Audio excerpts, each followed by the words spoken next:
So I'd like to set the stage of what we've been doing. And so for the economic development, the equity, the opportunity,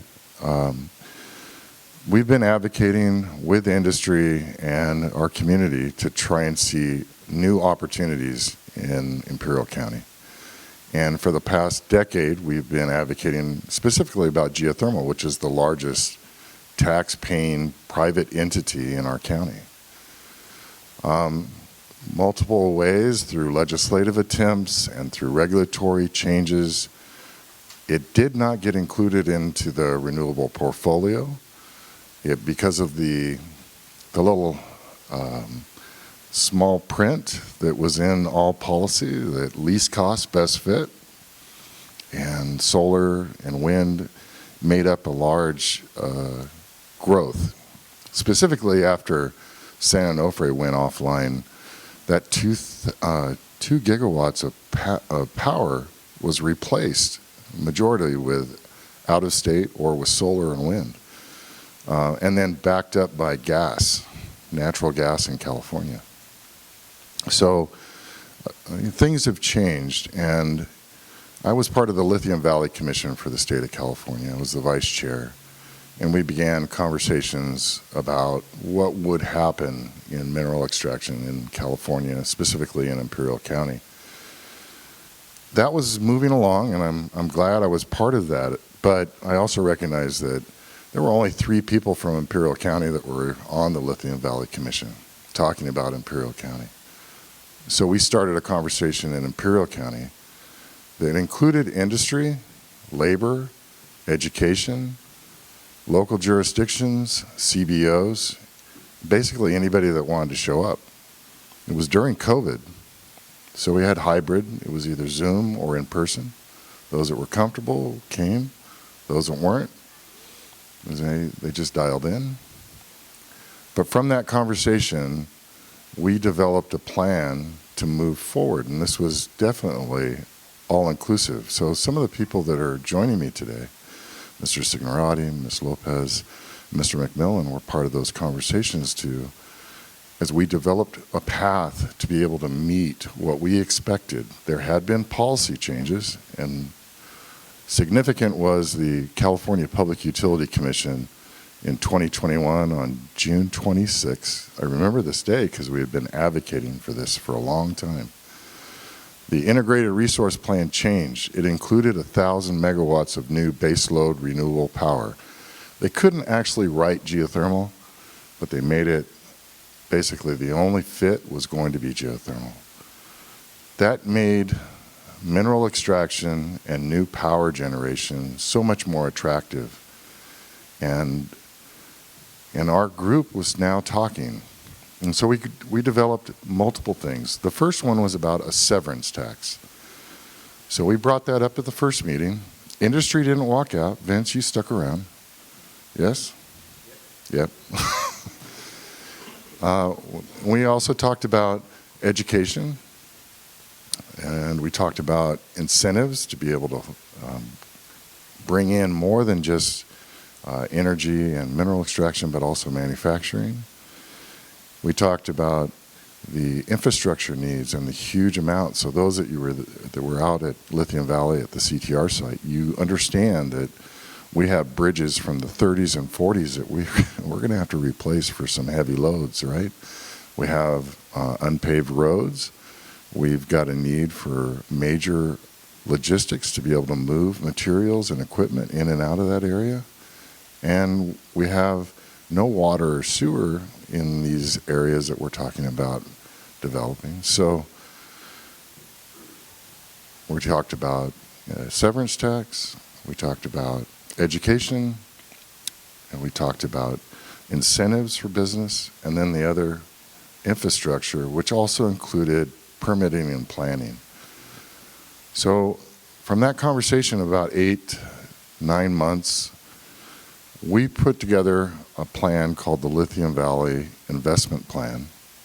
And that plan was released in February of 2022. We had been in conversations with the governor's office and with members of the CEC, and they adopted it. as well as the Lithium Valley Commission at their last report.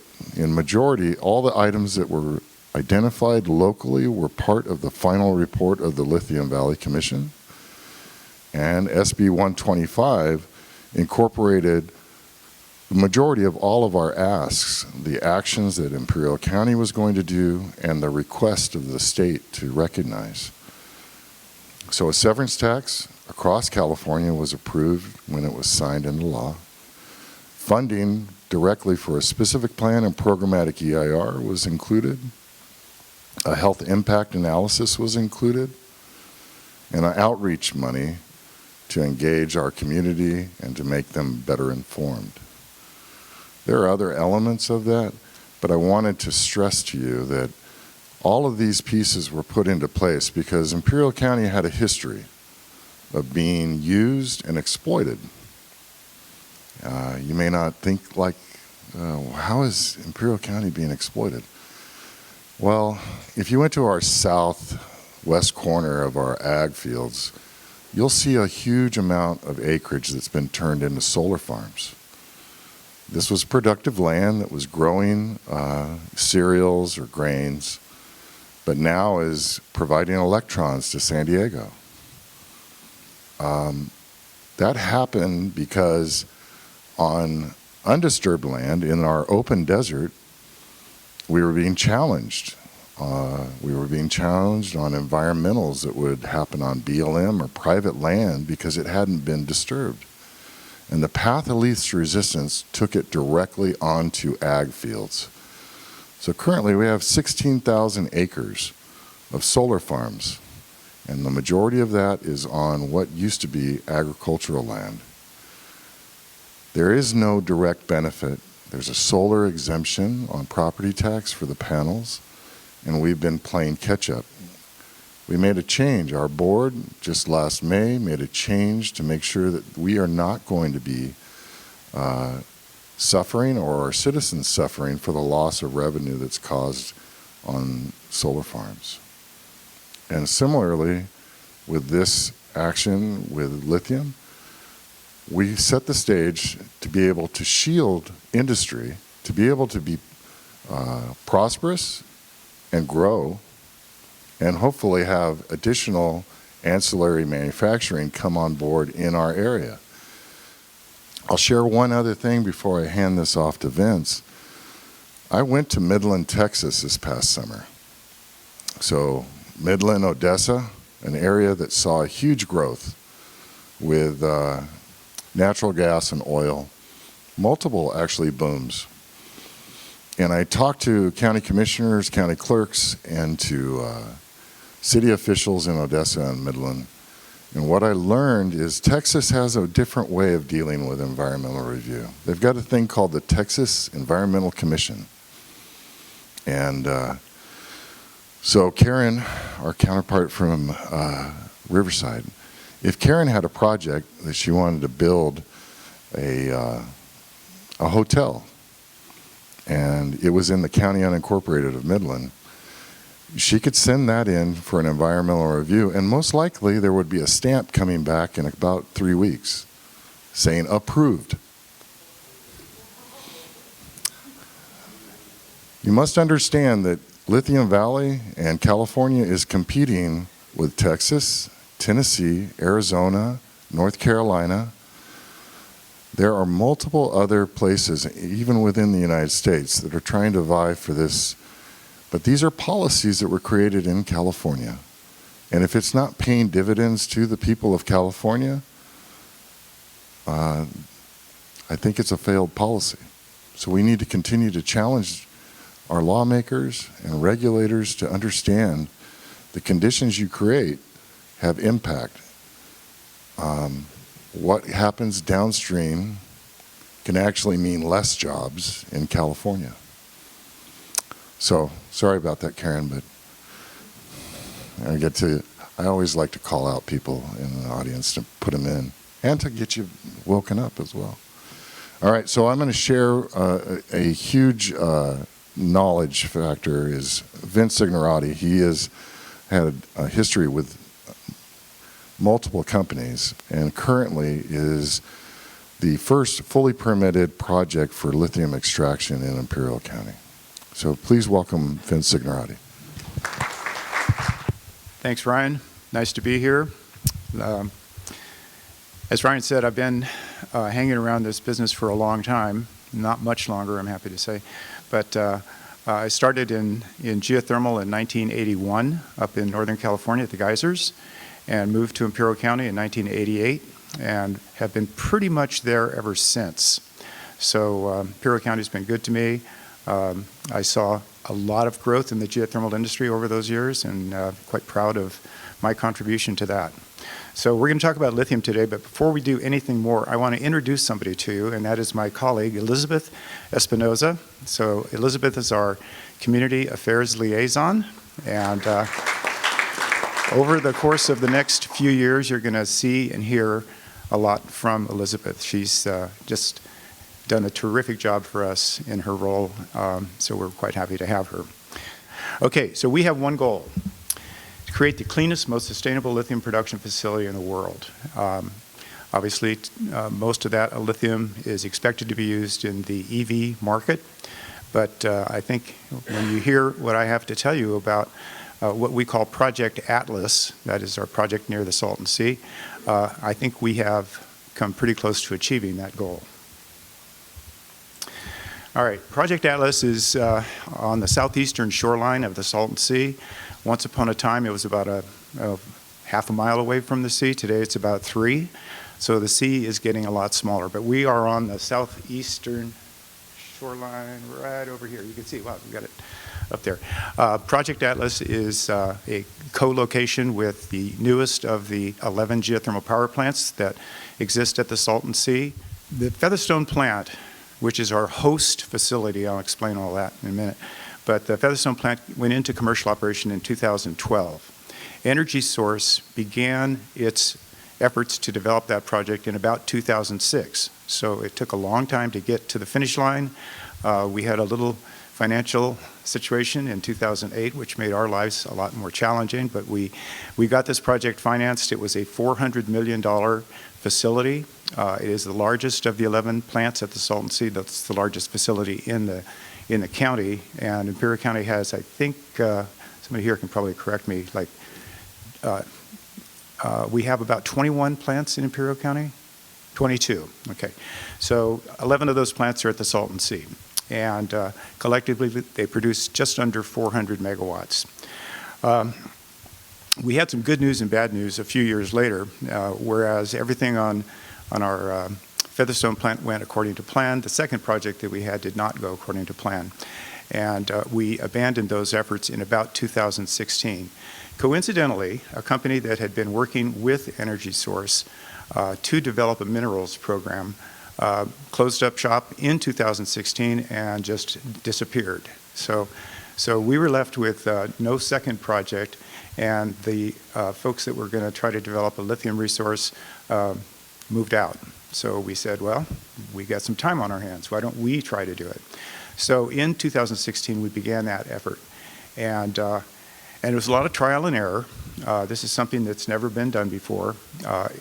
No matter what you might hear, it's really, really hard to do.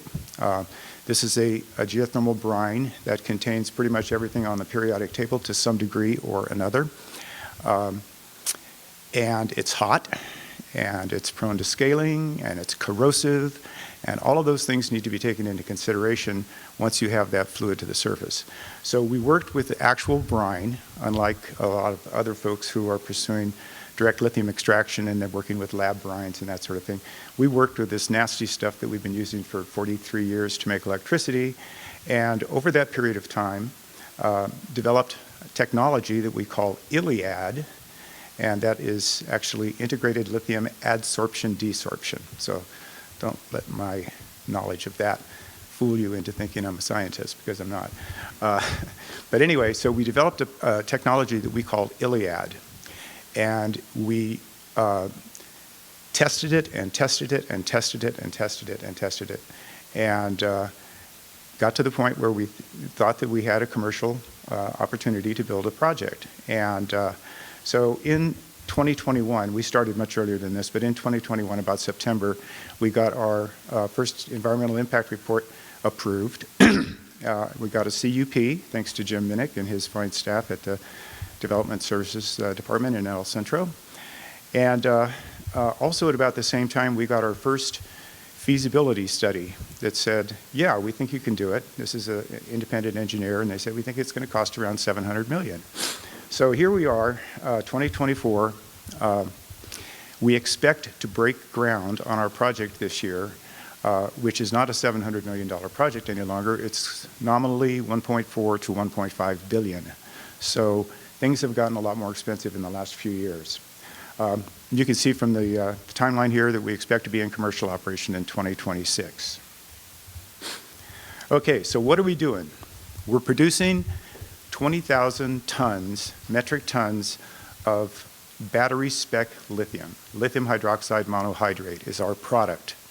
And we're going to do that in 3 steps. So I'll explain a little bit more about that. But you can see 20,000 metric tons is about 500,000 EVs per year. We talked about wanting to create the most environmentally responsible lithium project in the world, and we think we've done that. And I'm going to touch on 3 elements that are big parts of that effort. First of all is water use. And we all know that Imperial County, much like Riverside County, doesn't have an abundance of water resources. But when you compare what other lithium production requires for water, you can see we are de minimis by comparison. And that number, the green that you can see, first of all, we talk about South American brine. Those are called salars that cover hundreds of square miles and consume water in, ironically, one of the driest places on Earth, the Atacama Desert. So they consume a lot of water in South America. They also consume a lot of water in Western Australia, where open pit mines are used to produce lithium, and then likewise hard rock mining in Europe. And you can see what we're doing with 3,400 acre-feet of water. So compare that to anything else, and we're quite happy about that. And also it's important to point out that we recycle about 80% of that water. So we're using it over and over and over again, trying to make it as efficient as possible. Land footprint. Okay, this is kind of an impressive slide in my estimation. So we see the Chilean brine. Those are big evaporation ponds that you find in South America, in Chile and Argentina. They can cover hundreds of square miles. You can see Australian hard rock, Western Australian hard rock, and European hard rock, also large footprints. We are going to produce this 20,000 metric tons on 40 acres, 40. So it's the smallest land footprint that any lithium produced anywhere in the world. And finally, CO2. So this is based on a life cycle analysis. This is not anything that we just made up. And you can see, again, our CO2 footprint is extremely small. And of that, the vast majority of that will be tailpipe emissions, because we are going to be truck dependent. So that's where most of that CO2 comes from. The process itself, and Jim can speak to this if you don't believe me, but the air emissions are very, very, very small. So we're happy about that as well. So you can see what we set out to do, we think we've accomplished with this environmentally sensitive project, and so we're quite proud of that. All right, benefits for everyone in Imperial County. This is a 30-year project, and during that time, we will be contributing about $720 million to the community, and 96 million of that goes directly to the Salton Sea. So that's how the lithium tax works. 20% of it is dedicated to the Salton Sea. The other 80% goes to Ryan and his colleagues, and they will be deciding how that money is going to be spent. First of all, 220 jobs, 70 direct and 150 indirect. There will be a lot of service industry opportunities, new business, Ryan already mentioned that. So these are numbers that have been pretty consistent. We've had enough time to noodle this. We know what our manpower needs are going to be, and we'll talk more about working with Priscilla and others to find those men and women. The This is important. We're going to talk a lot about this, and we have been speaking a lot about this, but we know that we have to hire locally. We have 35 men and women that operate the power plant. They all live in Imperial County. It's hard to hire somebody who lives in Denver or San Francisco and bring them down to Imperial County and see if they get through a summer. A lot of them don't. And so it's very important for us to hire locally. We will be providing on-the-job training. The career advancement opportunities are really unlimited, and these are careers. We tell people this is not a job, it's a career. We're going to be here for a while. And, and as I said, we work very closely with Priscilla and others to make sure that we have as trained a workforce as we possibly can. So of that $720 million, $18 million annually in payroll and local services, so on top of 220 jobs. $24 million in local taxes. The lithium tax that we have come to grips with, we're at peace with this tax. It's $16 million per year for us, for our project, based on what our output is supposed to be. It's going to stay in the county. That was our one criteria when we met with the governor's office. We said, all right, if you're going to tax us, keep it in Imperial County. And so that money stays in Imperial County. 2.5 in infrastructure investment. We'll be paving some roads and improving some intersections to take into account the truck traffic that we're going to be having. So that's factored into the $720 million over 30 years. So easily the largest investment in the history of Imperial County, and we're very, very close to the finish line. Just in summary, we want to hire and train locally. The folks that we have in Imperial County are very capable men and women, so we know that the talent is out there. And we've taken a lot of time over the course of the 8 years or so that we've been at this to speak to the public, to speak to kids in high schools, and help them understand that these opportunities are going to be available to them in their futures. We've advertised these jobs in the local papers. We've told folks, and again, working with Priscilla, we will have on-the-job training and applied training for non-degree seeking workers. Happy and proud to have worked so closely with the Imperial Valley College. IVC opened for registration the first of 3 programs last September of 23. It filled up within the first couple of hours. They had a day program and a night program to train folks to be operators at our facility. And as I said, they had a day class and an evening class. We actually have 2 current EnergySource Minerals employees who are enrolled in that program. So they're already working for us. They're attempting to get even more educated and improve their chances to advance with us. So 2 employees, and we expect that of the 60 folks who are out there, there will be other future employees at EnergySource Minerals. We've also worked very closely with San Diego State University. As some of you might know, there is a campus that's going to be expanded east of Brawley, and it's going to be specifically designed for STEM programs. And that's going to be perfect for what we're doing, because really and truly what this boils down to is blunt force chemistry. That's what we're doing.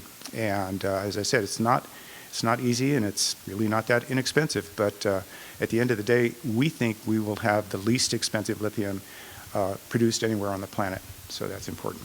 And you can see we will have paid internships, and we expect to start doing that hiring sometime probably early 2025.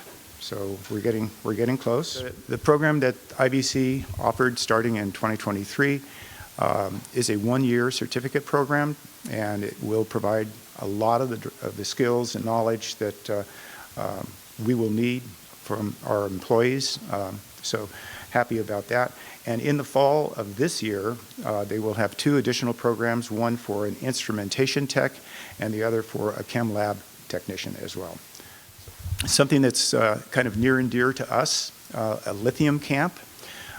Elizabeth has been deeply engaged with folks in the local community, Imperial County Museum, Pioneers Museum, and others, and we are putting together a one-week lithium camp that may not happen this summer, but it will happen no later than next summer.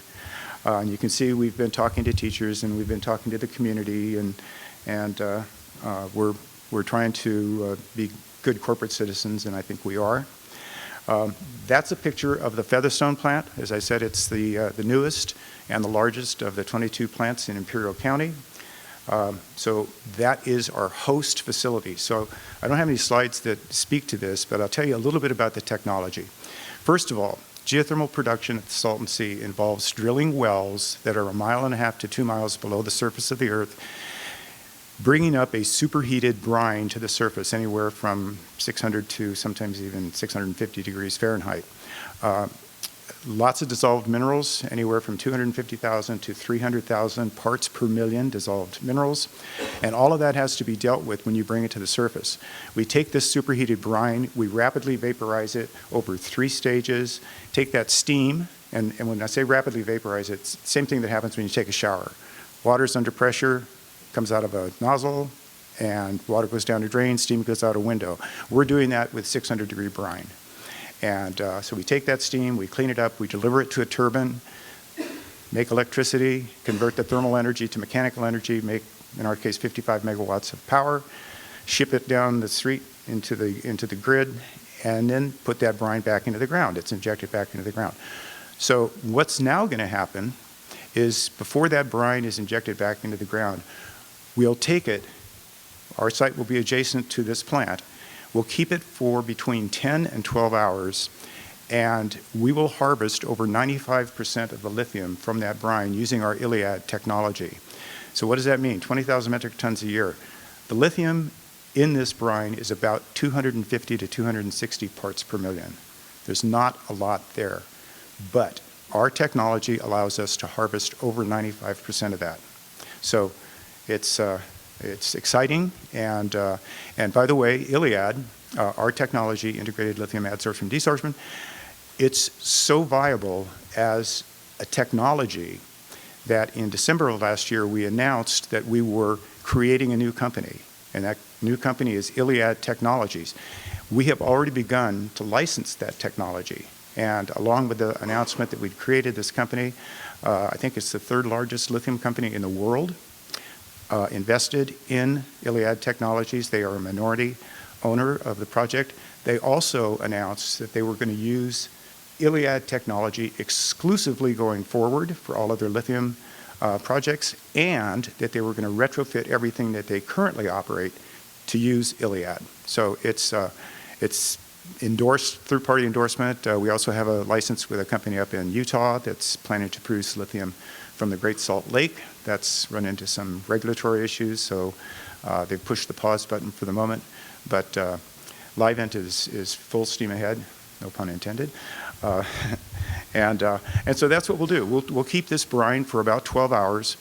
We'll put it through our process, and then we'll give it back to the plant, and it goes back into the ground about 10 times cleaner than it was when we got it. We take out some of the cats and dogs in the stage 1 impurity removal, then it goes to Iliad, and then it goes to what we call crystallization, so that our finished product will be battery spec lithium, lithium hydroxide monohydrate. We continue to stay engaged with the community. Elizabeth is leading the charge there. We've had one-on-one small group meetings. We've met with various local groups and affiliates. We've hosted 2 very well-attended community forums, and one in El Centro, one in Calipatria. I think at each of those we had over 150 people attend. The gentleman in the white shirt to the lower left is our president and CEO, Eric Spomer. We had everybody at these things. It was open to anybody who wanted to ask a question, could ask a question, talk to us. We fed them. I don't know how many of those 150 people came because they got a meal out of the deal, but food always works. So those have gone very well, and we will continue to engage with the community. We've sent out a lot of letters asking folks to give us their opinion on various elements of our project. So we've been engaged with the community in that fashion as well. Oh, I guess that's my last slide. Okay, so that's the end of what I had to say. We have a great project. We have a great, great team. And we expect to break ground on our project this year in 2024. Take a couple of years to build. So we think that in 2026, we will have begun the commissioning of the facility and started to produce our lithium product. And it's only 2 years away, so time flies. So we're excited about that and really appreciate the opportunity to share this with you. We've worked at it for a long time. We're very proud of what we've accomplished, and we love sharing it with folks. So thank you very much.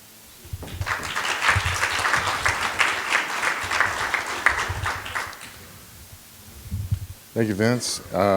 It is my pleasure to introduce Priscilla Lopez, our Workforce and Economic Development Director for the County of Imperial. As we were having the community meetings, we tasked Priscilla with coordinating our education focus with IVC, SDSU, and our Office of Education.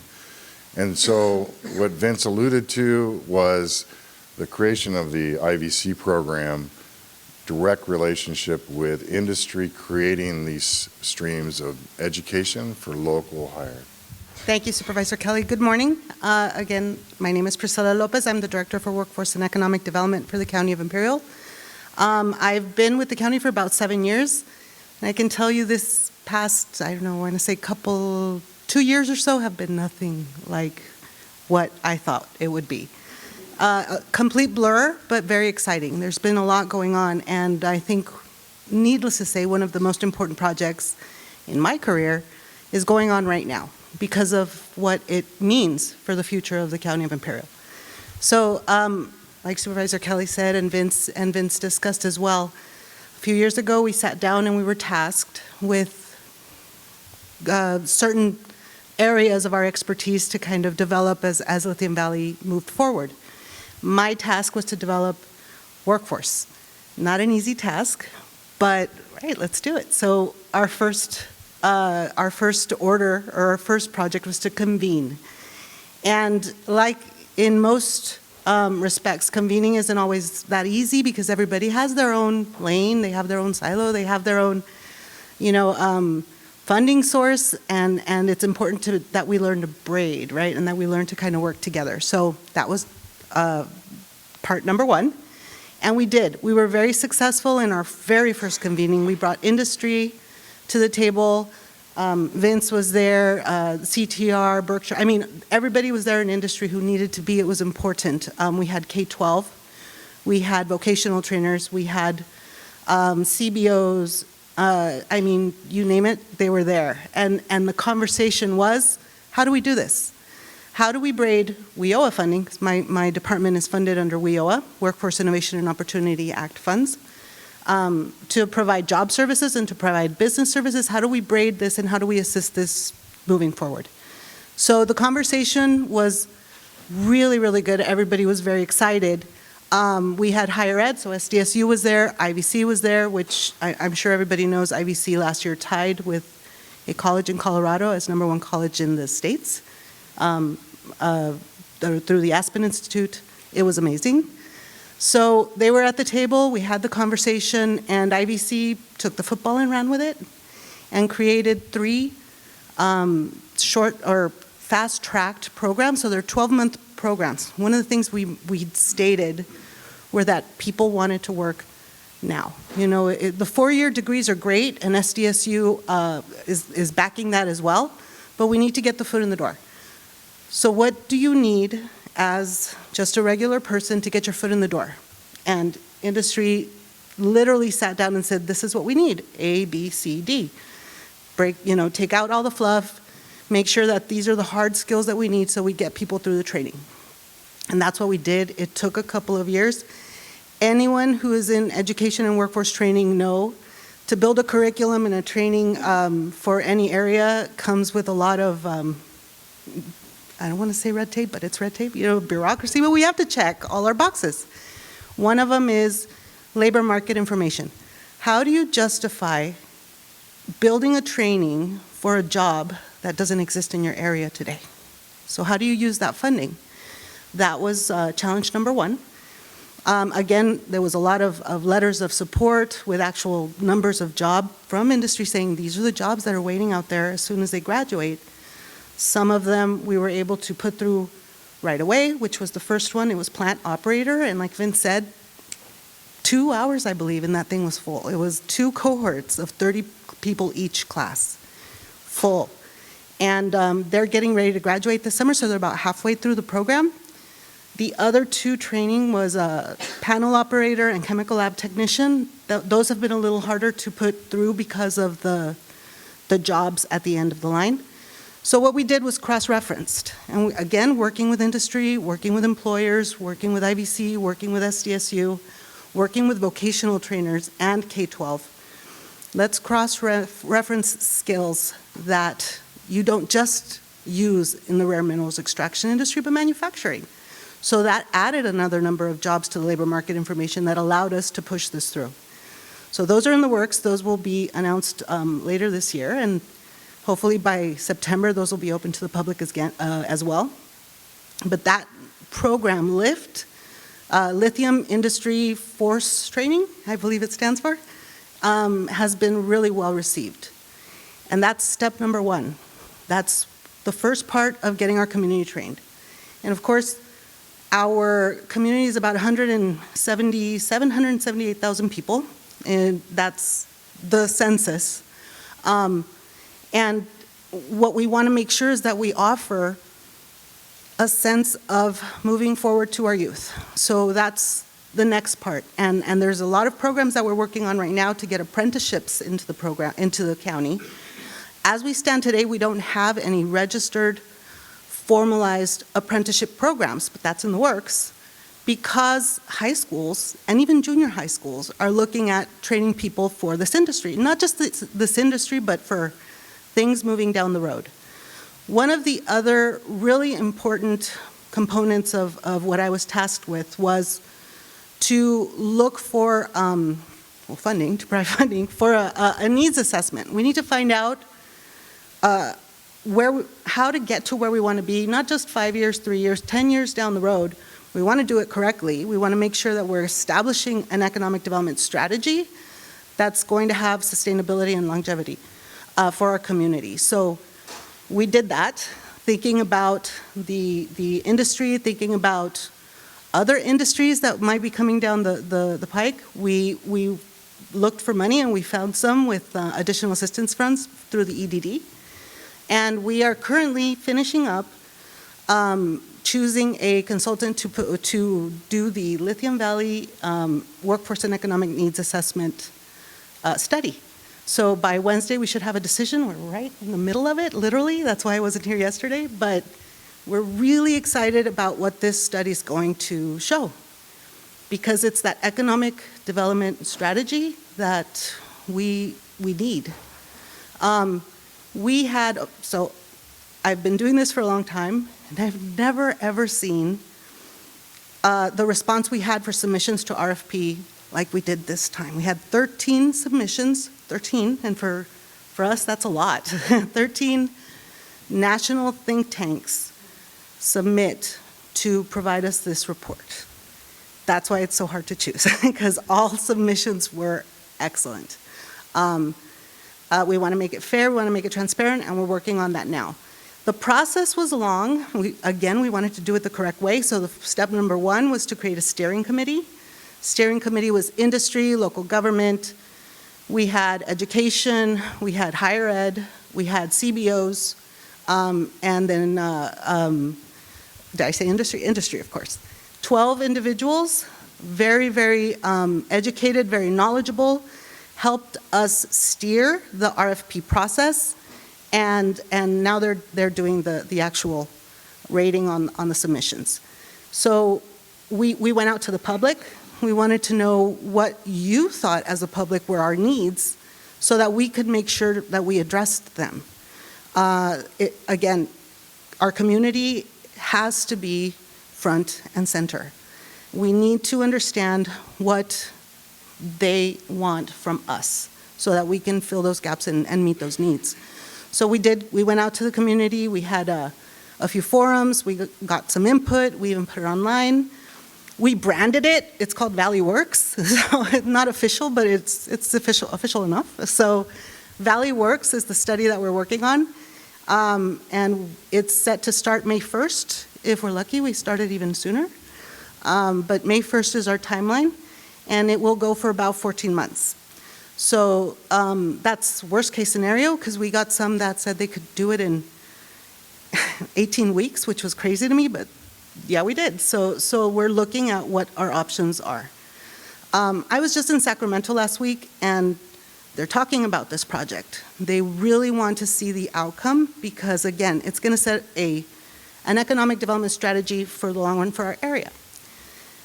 Included in the study, in the scope of work, is to identify gaps. So it's not just meant to see how we're going to develop as a result of Lithium Valley, but what are other industries coming into the county that we're not expecting or that we're not focused on to create a trained workforce for? We know healthcare is going to grow. We know hospitality is going to grow. Who knows, right? Summer and Glamis. Anybody ever been to Glamis at the summertime? But it'll grow. Education, I mean, everything, right? There's a lot that comes with an economic development boom the way we're expecting. So that is one of the main aspects of the study. Let's look at the long term and how we're going to fill those needs and make sure that we're doing it correctly. Education is a big one. It is a major focus, not only of our department, but also of the study. We want to make sure that we're training. So it's not just the fast track classes that we've got going on right now or developed right now, but the 4-year classes that are coming in through San Diego State with this STEM building that's being built in the North End. What about housing? How are we going to work with housing? That's an issue. So all of these things are included, not just to work on that, but to find a pathway to maybe fill that gap and to give us ideas on how we can address them. Going back to education, I'm a big proponent of that. One other project that we had was called the Launch Pad, and it was set in a junior high. Because it's a feeder school that was in the Heber Middle School. We wanted to see if in the 7th and 8th grade we can start getting kids thinking about a pathway locally, because we want to retain our talent. We want to make sure that we're expressing to our children that there is a sustainable and economically feasible pathway to stay in the county. If they want to succeed, they don't have to leave. You know, we all have children, or most of us have children. We want to make sure that they're doing the best they can for themselves. In the county, you hear it all the time. If I want to do anything, I got to get out of the county. That's not the case. The county is a good place to raise a family, and we want to make sure that they see that pathway and that we have opportunities to offer our youth. Not just keep our talent, but maybe import talent as well. So what do we have to offer? All of these things are items that we're looking at and that we're making sure that we're focused on moving forward in the Workforce Development Office. It's been a challenge like anything else, but it's been an exciting challenge because you're looking at current funding sources, other things that you can kind of bring into the fold to fold together and braid together and make sure that you're working with all of your partners. We started to hold last year quarterly partner stakeholder meetings. They're very well attended. About 50 to 60 people go. They discuss programs that they currently have, and so we're trying to break down those silos, and we're trying to create information so nobody's kind of doing the same service multiple times. So we're able to refer, and we're able to kind of point people in the right direction. We have, CBOs, labor, industry, government, they're all there at the table, very well attended. So that's something that has also come out of this, because we want to make sure, again, we're breaking down those silos. There's just a lot that I could talk about as far as what the workforce is doing. As a board, we opened up a business center that's focused on businesses. So we have our job centers, right? And there's 3 co-located job centers and 3 satellite sites in the County of Imperial. But we very recently opened up a business center that also houses our SBDC because they're also under our umbrella. And it has a few desk spaces that serve as a little bit of an incubator, multi-purpose room, conference room, interview rooms. So if a business wants to come into the county and they don't have a location, an actual brick and mortar place to kind of do their business while they start establishing themselves, they can go to our business center and use it as a service from WIOA. We have OJTs. We've been working with Vince for a while now, and OJTs are a great way to get people employed, trained, and to also allow the employer to retain some of their capital so that they can grow that job bank. Because at the end of the day, that's what we want. We also have job seeker services so if anybody's looking for a job, they come into the One Stop and we help them. I call it One Stop, but it's America's Job Center. And they do their resumes. We do all of the WIOA mandated work. We also very recently purchased a mobile unit. Literally a couple weeks ago, we got the mobile unit. Anybody who's ever been to the County of Imperial knows that it's very rural. And the transportation, I mean, it's not the best when it's Salton Sea area, the north end. We wanted to make sure we brought our services to the community. So the mobile unit offers 8 workstations and 2 ADA compliant workstations, and Wi-Fi. So you're able to go in and provide training. We can take it to a job site and provide recruitment services there. We're very excited to get this rolled out. Both the business center and the mobile unit have been born from Lithium Valley economic needs assessment and kind of us moving this forward. We want to prepare for what's coming down the pike. And we're trying to do our very, very best. And it's been a very interesting and very exciting. And I'm just excited to see what comes out of the Lithium Valley needs assessment and what this is going to look like in 3 to 5 years. So I don't know.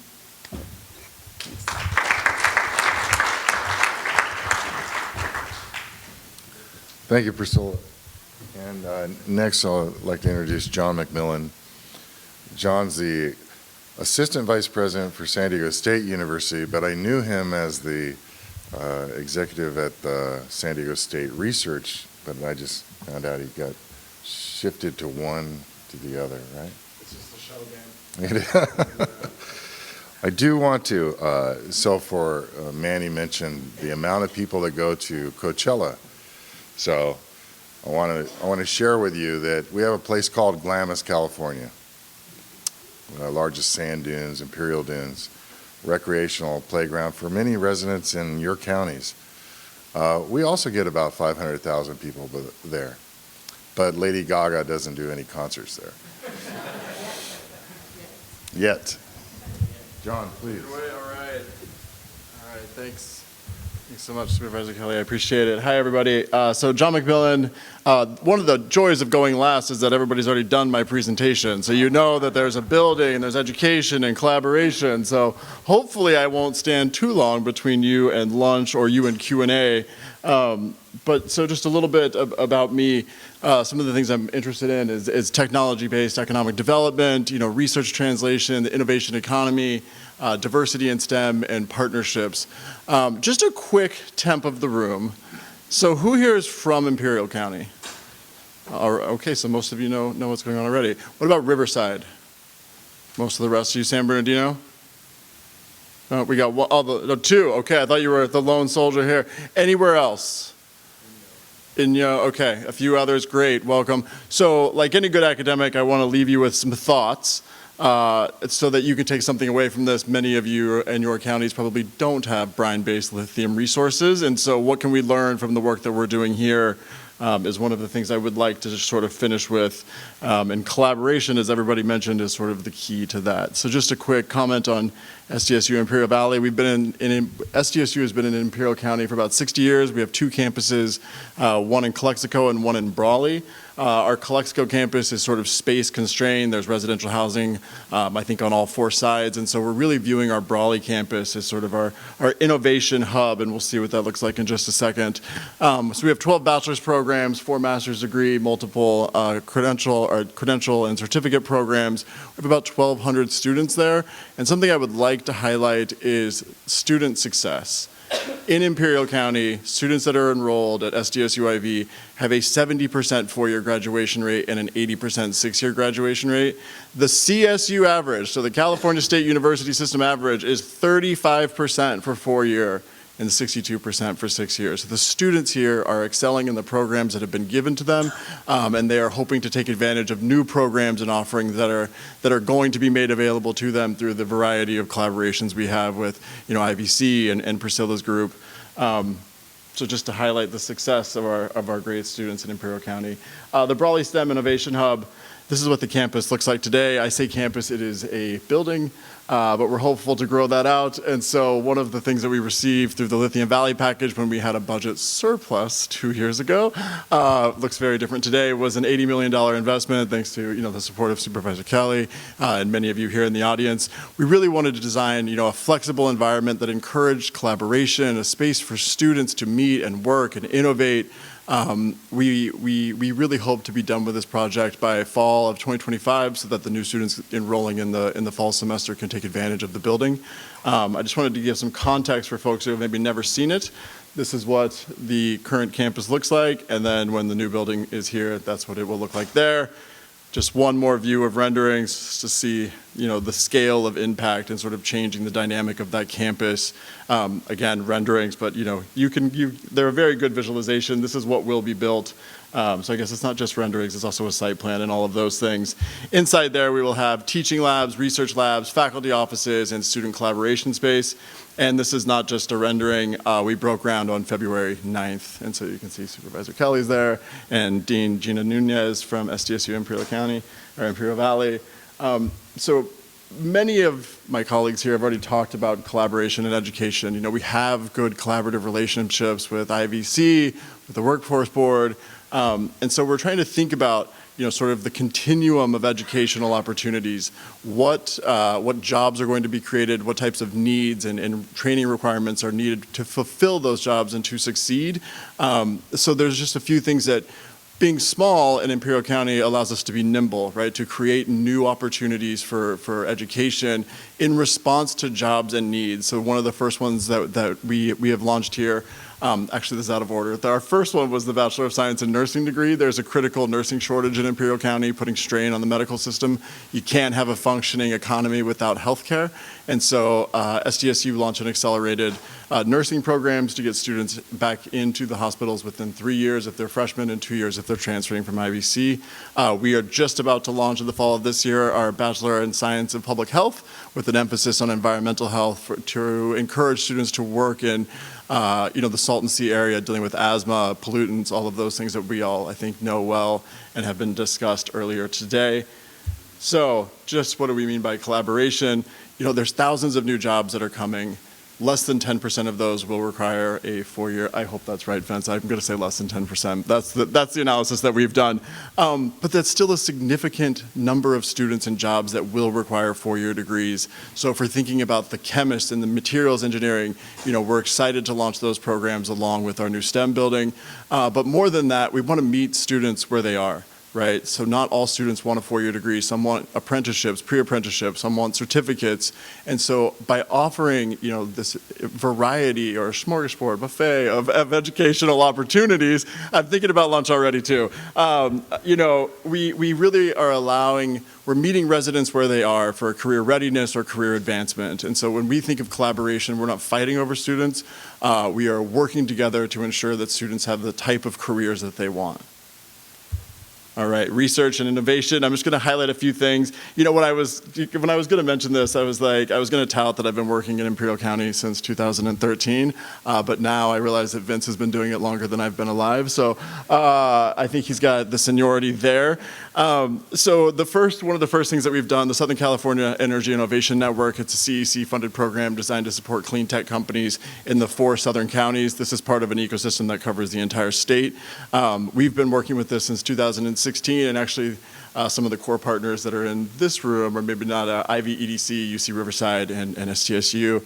Controlled Thermal Resources actually joined the network in 2019, and I was their mentor. And so this was sort of my first foray into Lithium Valley and Salton Sea and geothermal plus lithium extraction. And so it's been a learning curve since then, but it's so exciting to see CTR breaking ground, EnergySource moving forward with their project as the first runner or leader, if you will, in that space. So it's been a long time coming, and I think we're all really excited.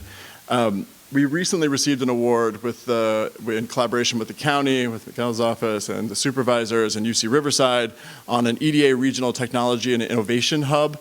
Really is designed to leverage regional assets for global competitiveness. We're in a planning grant phase, so it's 18 months, 500 grand.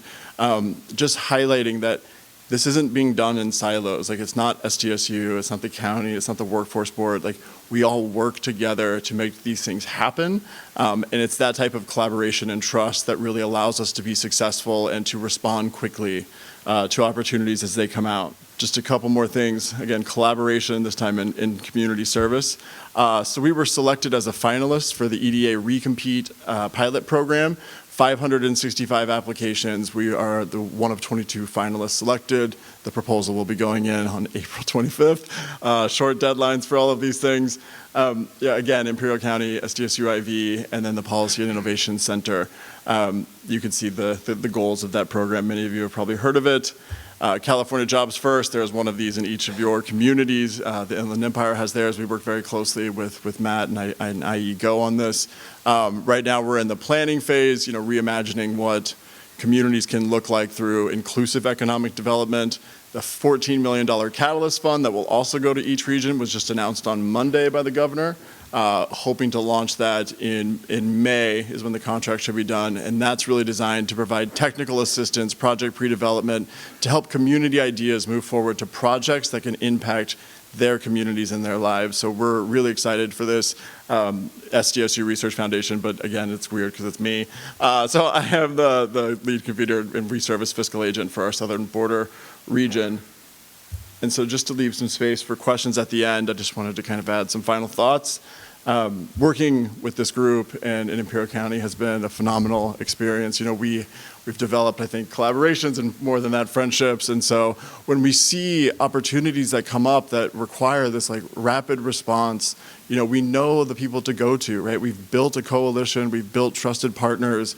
And in doing that, it allows us to sort of move more quickly in responding to funding. And the goal of many of us is to bring funding into our communities to do the projects that we want to do that are sort of impactful. And so just as a recommendation for many of you, if you're not doing this already, you might already be, but start building coalitions now, start building working groups or advisory groups, whatever it looks like in your community.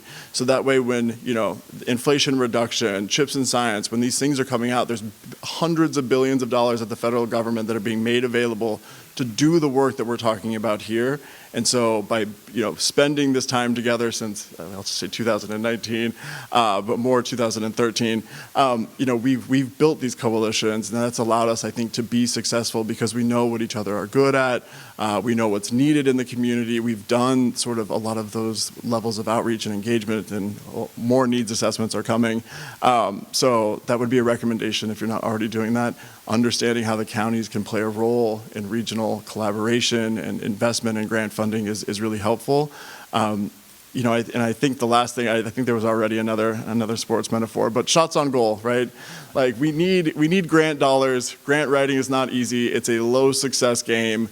But if you have the right team and you're putting together the right proposal, that comes through during the review process, and you're much more likely to be successful because of the work that you've done in the background to sort of de-risk an investment by the federal or the state government.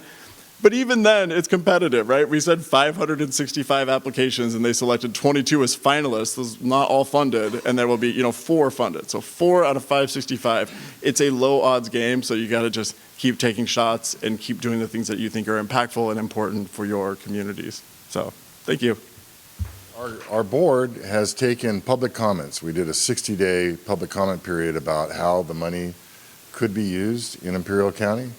We also had shared a framework with the governor's office And so the 80% of the severance is continuing. We actually have continued the public comment and allowing more and more of that. We are completely transparent, so all of those comments are available. You can see them on our website.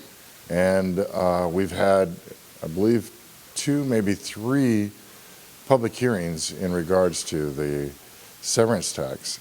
And so one thing that we do acknowledge is that, and even Governor Newsom in his visit a year ago,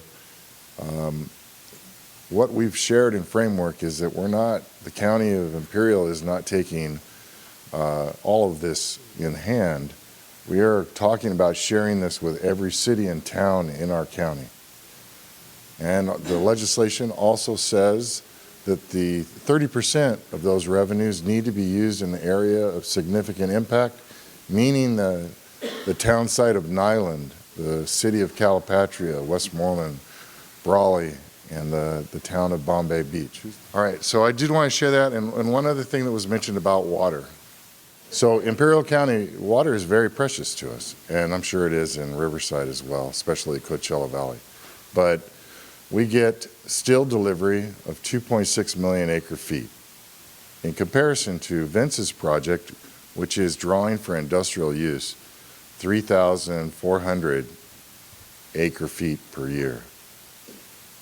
So we are talking de minimis in comparison to the overall allocation for Imperial Valley on the river. Lake Mead right now, the elevation is 1078, so it's above the first tier threshold, which is good news. It means there's not a drought on the river. Maybe tomorrow they'll flush another toilet, but I just wanted to share with you that there's a huge amount of resource, and every drop of water that's not being used for industrial development in Imperial County is going to end up being used either in Los Angeles, Las Vegas, or Phoenix. So we believe, and we are promoting the idea that it has a benefit to be used for beneficial use in Imperial County.